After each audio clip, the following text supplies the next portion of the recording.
এটা আমার রাসূলের মাহফিল, কোরআন সুন্নাহর মাহফিল, ওয়ালা হায়াত থেকে আল্লাহ যেতে আলোচনার মাহফিল।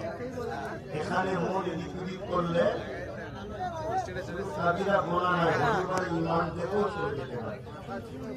এটা এমন সেন্সিটিভ জায়গা, আসেনি করিনি আসেন না তবুও আলাদা জিনিস। আর করে যদি যথাযথ মর্যাদা দিতে না পারি তাহলে কিন্তু মুনাফিকের খাতায় না উঠবে। আর মুনাফিক প্রকাশ্য ইসলামের দুশমনের থেকেও খারাপ। তাই একটু বুঝে বুঝে কাজ করে। পানি সারা জীবন তো খাচ্ছে, হুজুরকে যদি ভালোবাসতে পারে আবেগ প্রসাদ খাবে। যেদিন কেউ হবে না সেদিন তো হুজুর হবে। আর আজকে হুজুরের আলোচনায় যদি পানি পানি করে হুড়ি করে তাহলে তো হবে না। প্রকৃত পিপাসা তো মেটাই হুজুরের নামে। প্রকৃত পিপাসা তো হুজুরের নামে মেটে। আমরা কেমন মহব্বতের মানুষ এটা তো বুঝতে হবে।